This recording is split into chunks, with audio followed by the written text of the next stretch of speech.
ketika semua seolah serba terlambat. Sejak awal kehidupan kita di dunia, kita terlahir dengan seluruh keunikan dan perbedaan yang kita miliki, yang tentu saja berbeda dengan keunikan dan perbedaan milik orang lain. Pun dengan ayah dan ibu kita juga berbeda. Kita terlahir dengan membawa 350.000 keunikan sifat ayah yang berkelindan dengan 350.000 keunikan sifat ibu, yang membuat kita menjadi pertemuan antara 700.000 sifat. Tidak bisa tidak, kita berbeda. Pribadinya, sikapnya, sifatnya, warna kulitnya, bentuk matanya, proporsi tubuhnya, kecerdasannya, minat dan bakatnya, cara berpikirnya, dan seterusnya. Salah satu yang paling terlihat dari perbedaan ini, terutama di usia-usia emas di awal kehidupan, kita bertumbuh dalam waktu dan tahapan yang berbeda. Itulah individual difference. Pernahkah kamu mendengar keluhan seorang ibu tentang mengapa anaknya belum tumbuh gigi, sementara anak tetangganya sudah punya 2-4 gigi? Pernahkah kamu menangkap kekhawatiran seorang ibu yang anaknya sudah bisa bicara tetapi belum bisa berjalan, sementara anak tetangganya sudah berjalan meski belum bicara?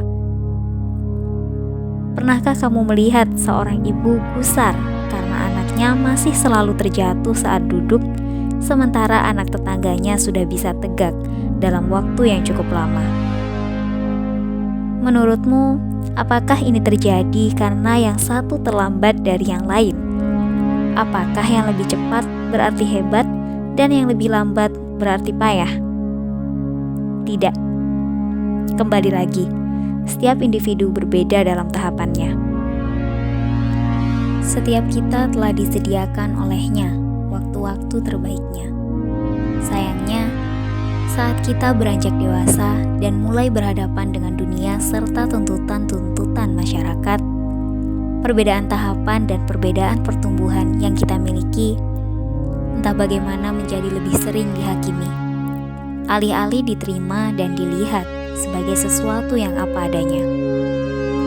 Contoh yang paling mudah, ada orang-orang yang kemudian menyalahkan keputusan orang lain yang memilih sekolah daripada menikah dulu, memilih pergi kerja ke luar negeri daripada sekolah dulu, memilih menikah di usia muda daripada memiliki rumah dan kendaraan dulu, dan masih banyak lagi. Tidak hanya itu, kita pun tak jarang menjadi korban pertanyaan, atau mungkin lebih tepat jika dikatakan penghakiman orang lain tentang mengapa kita belum lulus sarjana, belum menikah, belum punya anak, belum membeli rumah, belum punya kendaraan, belum melanjutkan sekolah, belum punya karya, belum ini, belum itu, dan seterusnya. Semua menjadi serumit itu dengan standar-standar tidak baku yang membuat segala sesuatu yang ada pada diri seolah menjadi serba terlambat jika dibandingkan dengan orang lain. Alih-alih menerimanya dengan perasaan yang biasa, yang sering terjadi pada kita justru adalah yang sebaiknya.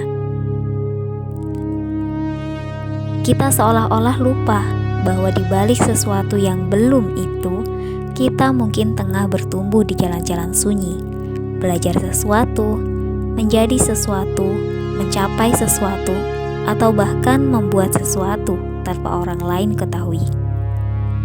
Kita juga seolah-olah tidak mau tahu bahwa perbedaan individual yang kita punya sejak terlahir di dunia itu masih tetap akan selalu ada.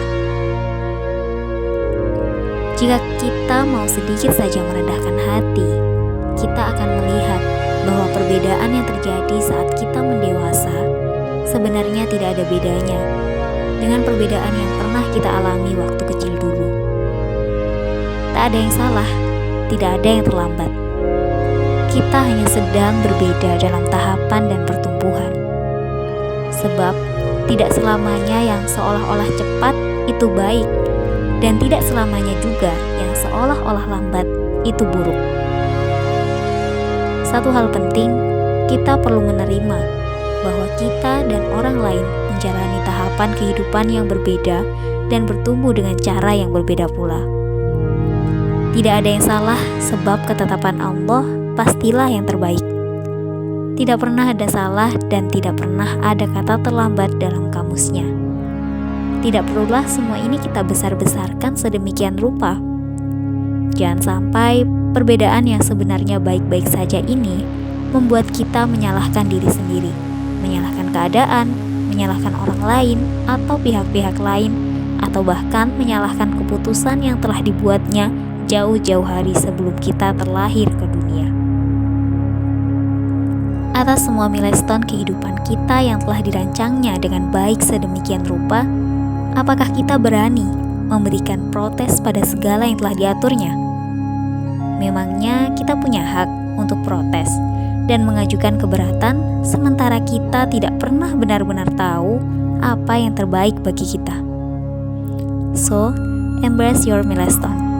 Selamat bersyukur atas seluruh tahapan kehidupan yang sedang dijalani sekarang. Sebab, kehidupan yang kita jalani hari ini adalah kehidupan yang boleh jadi diidam-idamkan oleh banyak orang. Tidak ada jaminan kita akan lebih baik dan lebih takwa ketika tahapan kehidupan berganti menjadi tahapan lain yang kita impikan. Maka, apapun yang menjadi medan juang hari ini, semoga itulah yang membuat kita menjadi sebaik-baik diri, sebaik-baik hamba yang mengharap ridho dari penciptanya. Tetaplah berbaik sangka, bukankah Dia adalah tempat terbaik bagi kita untuk menyandarkan segalanya?